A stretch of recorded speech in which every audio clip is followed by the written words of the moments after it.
Alright, Diablo players, let's talk about it. Season 11's brand new announcement wasn't really received too well on the PTR, but they recently tweeted out and they said that they're going to be doing a developer live stream, and that's going to be taking place tomorrow. And I want to go ahead and talk about kind of my wish list / predictions that I expect to see. And the reason why I wanted to actually start off with just going over what I wanted to start off the video with was that Season 11 was not received very well by not only myself, but as well as a lot of people that were also Diablo partners and just people in general were thinking that Season 11 didn't really have a very good, strong power. I would say the feedback overall was not good. So, to kind of sum up this really quick to go over what they have gotten as feedback is that basically we're losing like 60% or more DPS from Season 9. Now if we go to Season 10, which had the Chaos Armors, which are getting deleted out of the game, well, there's no more Chaos Armors in the game, so you lose like 80+% as far as your damage goes. So you do way less damage, and I think that that is kind of like a big reason why people play action RPGs, is to eventually feel powerful that you're just deleting stuff. They want to go ahead and change that. Lots of the Pit 100 builds will be about Pit 70 in this newest update. Now, just as a heads up, the new Dance of Knives that even I showed off that was doing Pit 150, this has already been nerfed. This was technically kind of a bug, but let's be real, the best bugs in Diablo are also the best builds, and sometimes they do last for the entirety of a season, sometimes they get deleted mid-season, sometimes they get deleted instantly. But the new Frozen Orb build, even with the most godly gear, you couldn't do Pit 100 with it. That's the new thing that you're supposed to be hyped up about, and I always feel like when they introduce newer things in the game, they should make these somewhat near the top tier. I'm not saying the new build has to be Pit 150 every single time and then it gets nerfed to the point where it's bad, but a lot of times this tends to happen with Diablo 4 where like there's this new cool thing, it's really good, and then it gets like absolutely destroyed by like the next patch, or it gets nerfed too fast. But they did mention that they're going to be buffing things 5 to 10 pit tiers, and a lot of the best builds in the game were about Pit 70 for your average player. And so if we're looking at Pit 80 as the new like breakpoint, maybe even pushing Pit 90 for those min-maxers, to really get to that 100, you really need to get those sanctification stats to be absolutely insane, and we'll talk a little bit about what I expect to see with the sanctification, as I said that they do want to make these a little bit stronger. So let's go over the wish list / predictions, because that's the point of this video, and also hoping that they take a lot of the feedback in from not only content creators, but posts over on different forums and stuff. So I want to first off go over what probably won't happen, but if they do announce this, this is awesome. We're not getting a new class. This is something that I get asked every single time. Slaydra, are we getting a new class in the new update? Man, I really wish we would. This isn't Torchlight Infinite. This is not Path of Exile 2, where like when there's a new update, we get a new class. The classes, guys, are pretty much reserved for the expansions. But I would love to be proven wrong.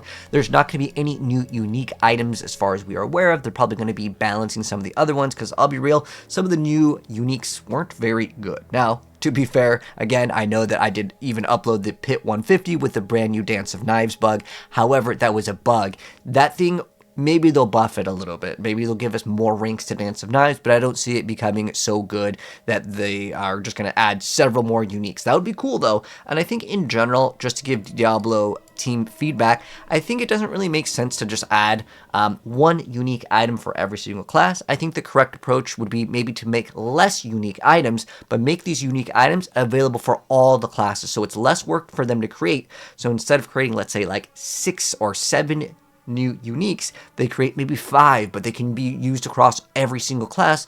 Therefore, there's more variety versus, oh, there's one new item, but the new build sucks. Therefore, well, the new unique is completely pointless. This happened several times, and they do actually buff these quite fast. If you guys remember, the Death Mask actually had to be buffed several times before it actually became good. And I want to say, go out swinging big for Blizzard. I think that that's a much better approach than like having something come out and then they have to buff it several times in order for it to feel good. I think that it's much better to overtune than undertune, especially because this season, to keep it 100 with you guys, it's not looking to be the best season. Season 10, Blizzard, you guys did an awesome job. It was fun. I think people loved Season 11, but again, make the new uniques pretty good from the start.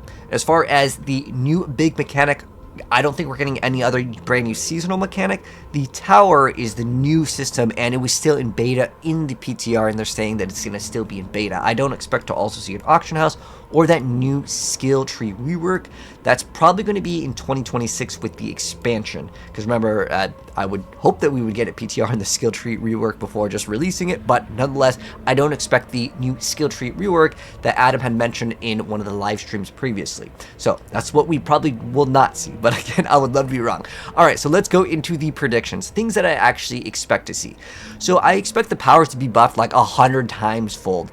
So the new powers were very, very weak. If you guys haven't seen what the new powers are, basically you can get like fortification, you have a purified and a corrupted version. Corrupted version equals usually more loot, but then there is some sort of penalty with the corruption. Now the purified is kind of like your bonus, your buff, so to speak, for the season. And you can see over here, you're gonna fortify, extra resistances, they're basically defensive stats. You get to refill a potion every 20 seconds. Like, I don't get excited. Seeing this does not get me hard. I want to see those thousands of X damage. That is essentially kind of where people actually get excited about the game. But like 20% increased armor, you get to become unstoppable every 12 seconds. This one's not bad, but the new update, guys, by the way, makes monsters way harder, and I actually don't think that's a bad change, but you got to give us better loot and better, like, damage to kind of deal with these new things. But, like, you get a barrier every 20 seconds when you become injured. Most of these are all, like, defensive stats. There's no damage multipliers. So I would say that buffing the powers like 100 times still wouldn't even be necessarily enough to get people excited, but these are all defensive stats. However, they want to tone down the numbers, and I actually don't disagree with Blizzard here.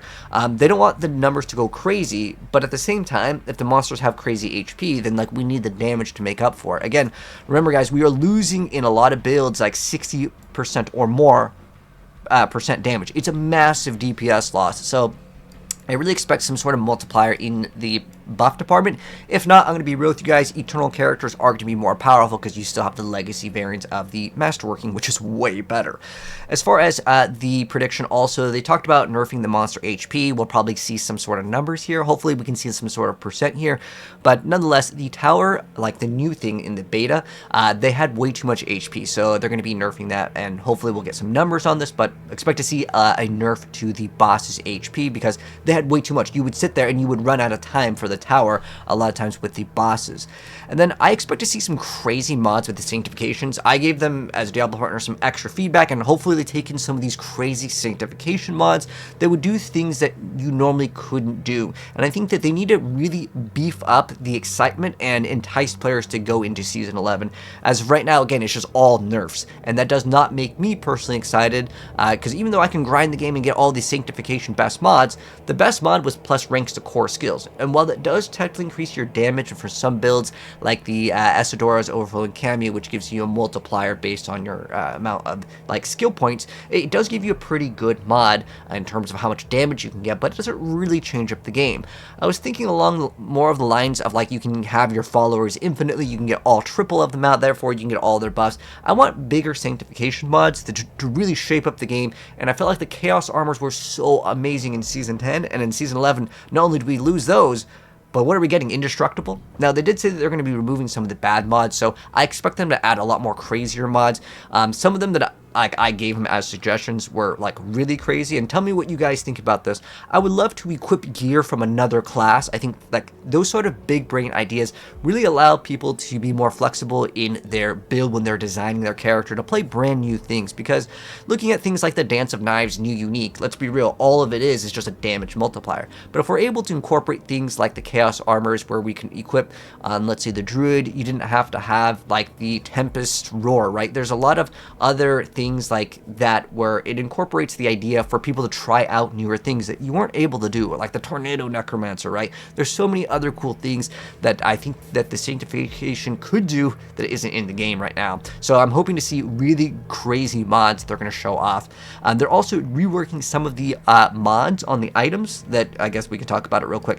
They said cooldown reduction is now going to roll on gloves and rings, so we will get extra buffs in certain areas for maybe some builds to sustain certain things, but when they also nerf things things like, I believe the bear build, the perma bear, might be getting nerfed in some sort of a way.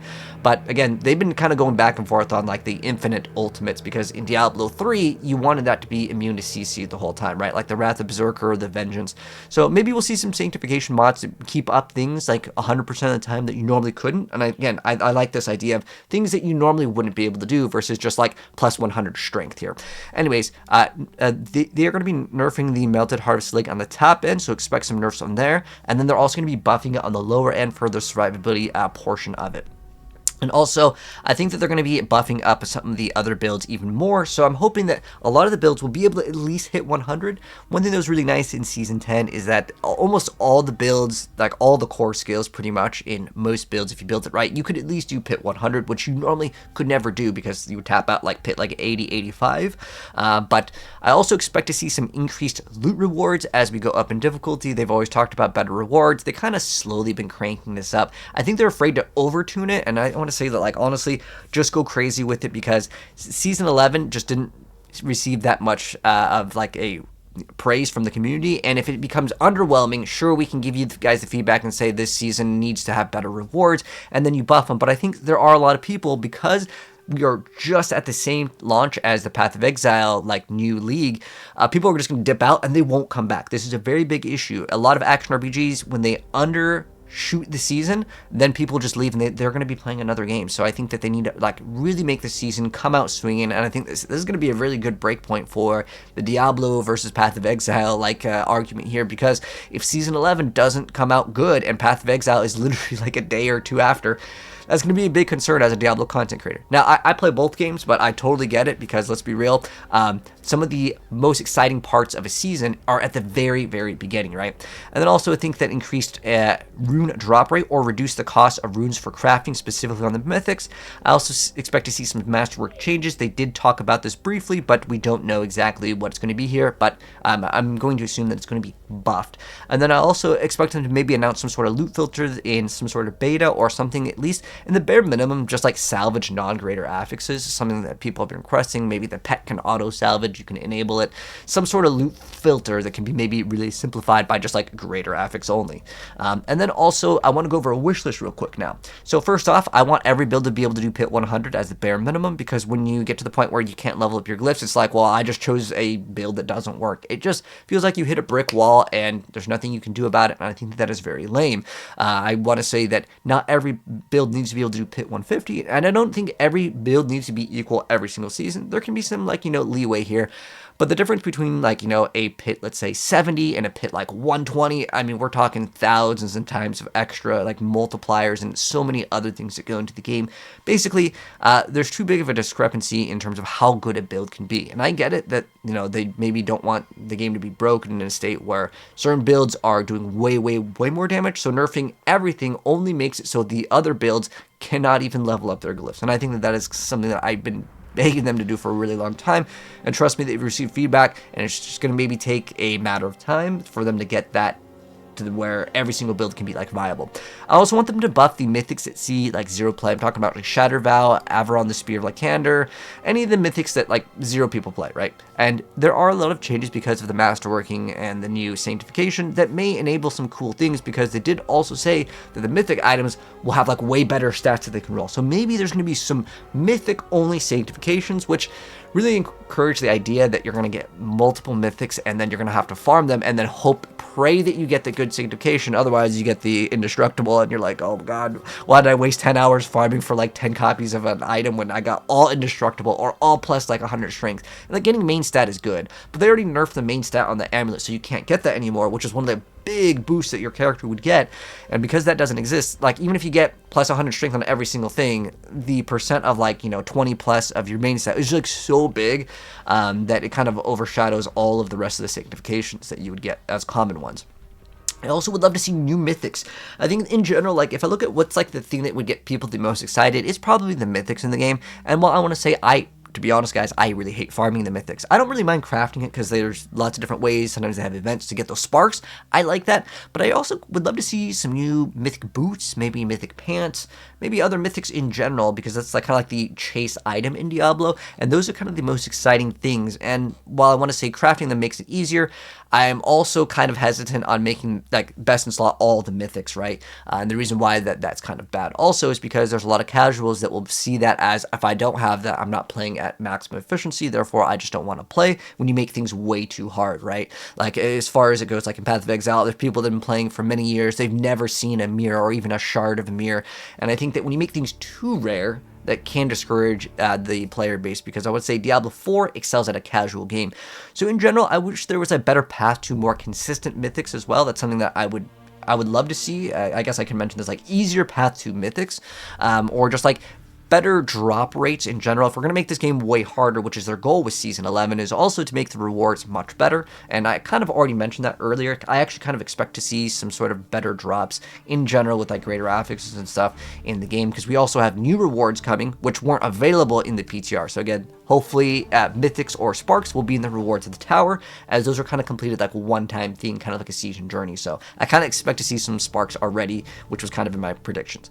Also, I would love for them to keep Chaos Armor. I'll be honest, this probably won't happen, but you know, if we can just keep the Chaos Armors and limit them to like 1 or 2 pieces, I really just don't like the idea of all the Chaos Armors that I farm, especially the double GA ones, just be deleted out of the game. It just feels really bad. I mean, if you guys want to right now, might be a good idea to start salvaging all of them. That way you get a bunch of materials, but just salvage the ones you don't want to use, because wait until they announce this to see if we get to keep some of the Chaos Armors, because that'd be huge if we get to keep them. Anyways, again, I think that limiting them to like 1 or 2 would be okay as well, because if we have all of them Chaos Armors, it's going to be kind of like Chaos Armors or nothing. So I like this idea of like 1 to 2 pieces of Chaos Armor, but you guys let me know how you feel about that. I would love for them to add in a Kanai's Cube, a Herodric Cube, the Emanate system from Diablo 3. This just opens up the doors for more crazy plays. Well, the Herodric Cube would be kind of like the crafting, right? If you ever remember Diablo 2, we had this little cube that you can put things in. It was awesome. With the Kanai's Cube, this is almost kind of like a bootleg Chaos Armors, and I like that. It was a really cool addition. I don't know if they would add this in like a season, but like if they just threw it in, I really feel like this season would go from like, right now, expectations on the season, if I was to gauge it on a list of like middle, not very exciting, or like season 10 was like this, and this season is like very low on the hype scale here. So I think we need a new like something in season 11 to really get excited about. Like I don't get too excited about hearing the monsters are going to crowd control us more and we're going to get nerfed and we lose DPS. I'll be honest, that doesn't make me excited to hop in the season. And again, from all the feedback that we've seen over on just in general, if you just type in like season 11, like how people feel about it, yeah, win or mistake over here, you can see it just really wasn't well received. I just think that we need something big. Again, they could just throw in a brand new power to give us 1000x damage, and then yeah, we're basically back in the game as far as like how good the game feels in terms of like the power fantasy. Anyways, if you guys don't know what Emanates is, if I maybe even spelled it right, Emanates is a system where like you get to equip something on your mercenary and it would apply to you. So you can apply a unique, whether it's like Tats is the Dawning Sky, or let's say like Tabal's, or any sort of thing to really help out. I think that that'd be really cool. I also think they've been talking a lot about like rare and blue items, and we're like, we're gonna add another affix, we're gonna make legendaries more rare. If you guys didn't know, in the next season, up until a certain point, legendaries are just gonna be a lot more rare. But I think that like making rare and blue items in your action RPG, or even white items, serve a purpose, because it's so weird where like I go turn in like, let's say like a bounty, and then it's called like the Grim Favors, right? It just like, it doesn't really make sense where I turn it in and I'm like, oh cool, a blue item, like what am I gonna do with this? And Tormented 4 max difficulty, the rares, the blues, it's like, it's just garbage, right? And I think that players kind of want that filter. The filter would also kind of solve this issue, but I think in general, I don't expect to see this now, but I think that rare and blue items could serve some purpose. Like blue items could have basically higher rolls on like some stats, but they have less stats. That's fine. I think itemization, they are reworking this. They're also reworking like resistances and armor. They're doing a lot of work, but it's a lot of work where I feel like it's unnecessary. I think that they should focus in more on itemization in terms of progressing your items to really feel like you're going further. And I think season 4 was pretty cool with the tempering and masterworking when it first came out, but a lot of people got tired of the RNG. And now we just get to craft the correct temper, which is a great thing, but then we also lose out on power with the masterworking crits, which is still a slot machine mechanic. And then if we want to go even further, the new sanctification, which is basically a Vol Orb slamming it at the very end for some big hit, and then like, well, you brick the item if it doesn't hit the thing that you want, right? I've been talking about PvP for the longest time, and I think a cool thing is to support the game with like some clan battles, 2v2s, maybe you can have ranked or stuff to keep people interested in the game throughout its life cycle, because I'm gonna be real with you guys, a lot of you guys probably know it's mostly like 1 to 3 weeks, the season is hot, it's good. This applies to a lot of action RPGs, but it just falls off a cliff after like a week with Diablo. Compared to Path of Exile, seems to have a little bit more steady of a player base, at least that's what I noticed in terms of like YouTube views, as well as just like the retention rate. Diablo doesn't hold retention rate, at least from my perspective, as well as other action RPGs. Again, I'm just going to compare Path of Exile, because Path of Exile and Diablo are pretty much the only action RPGs that really make a huge, big wave. And I think that supporting PvP would keep people coming back. And I also think that you could also support players that really don't want to engage PvP by just making it Grim Favors based on win or lose. So really quick feedback for this is I would love for them to add ranked and all that stuff, but I think maybe in PvP it could be like go to PvP, win or lose 3 times or something like that. That way the people that don't really care and the people that get excited get to go one-shot things. I just think that there should be better support. I get that it's not going to be balanced, but the game itself, when you compare like a brand new unique that comes out and it like barely taps pit 70 and versus a build that's like Spiritborn and double dipping like pit 130 plus, people already know that this game is kind of out of whack and balance, and I think it's going to take time, and that's totally fine to balance, especially in the PvP zone. You need to start using PvP and then slowly work into it. I don't think it's going to come out like, you know, swinging where everything is balanced and all classes are viable. There's probably only going to be a couple viable builds in the game, and I think that that's just going to naturally happen with any video game. And then you could slowly make adjustments as you go along. And if you don't want to add ranked in the earlier stages because, you know, you're going to feel like, you know, players are going to be complaining about it, I think the easy step is in PvP, win or lose 3 times or 2 times or 5 times to get a bunch of the Grim Favors, and then that way the people that want to go in PvP, there's going to be actually players that want to go there because people will be farming the PvP area for Grim Favors. And if you make it so people just lose, they'll still go in because they're like, whatever, I'm just going to go see what happens, you know? Sure, there'll be people that might just go there and just not even attack and be like, oh, come get me. At least they still get Grim Favors, and then in their mind, right, they're still going to feel like, okay, I'm getting rewards for like 0 effort. So I think that even if you make it so they gain rewards on losing, there's still going to be more active players. The reason why is you can't make it win only. If you make it win only, the players that aren't very good may be discouraged, like, oh, I can never win, I'm not going to engage with it. If you want to make it so if you lose, like you get less points, that could be a middle ground, but I still think that just win or lose 3 times in PvP, it takes a couple seconds. Just let people have some sort of sense of there's a reason to go to the PvP zones, because it is absolutely dry, because I loved PvP in Season 0. It was like the best time in Diablo 4 that I ever had. In fact, across the entire Diablo series, the most fun that I had was in Diablo 4, specifically in PvP in Season 0. It was exciting to see new builds. It was exciting to go ahead and get one-shot yourself against like a Thorns Barb back in the early stages. There was so much really cool memories for it. So hopefully Blizzard can take that feedback in. I know I talked a lot about PvP, but like that's the thing that I think will keep people in any video game the longest, is to encourage some sort of PvP interaction as well as clan support. But like those are like my main things. 100% my number one is put Grim Favors, PvP, win or lose, you gain some points. But anyways, those are my wish lists as well as my predictions. You guys let me know yours down below, and tomorrow, guys, again, is when it actually goes live, and I'll update you guys. I'll make a summary, so if you're new here and you're like, oh man, I don't want to watch this stream that's like a couple hours long, I got you. I'll make a summary, and hopefully Season 11 will be hype. But anyways, guys, let me know down below, like you can type in 1 through 10, how hype are you for Season 11? A 1 being 0 hype, 10 you are super hyped. I'll be real, Season 10, my hype level was absolutely at a 10. Like the Chaos Armors were awesome, but then Season 11 comes around, I'm just like, well, the only thing that is exciting for me is honestly to brick very, very good items in Sanctification, and then people clip it and they think it's funny. That's probably my biggest highlight, and I would say for me as content creator, that's pretty good. Actually, it's like a 5 out of 10. Like, it's a pretty mid-season. But even with the Sanctification, I would say my hype excitement level for actually playing the game versus just farming, you know, bricking good items, because that stuff gets clicks, is like probably like a 2 out of 10, man. I'm really not excited about this season, to keep it real with you guys, but I'm going to go in with an open mind, and hopefully this live stream will change things around. But who knows? We'll see in the live stream tomorrow, guys, and hopefully we can get a good season like Season 10, because Season 10 was awesome, but we'll see, man.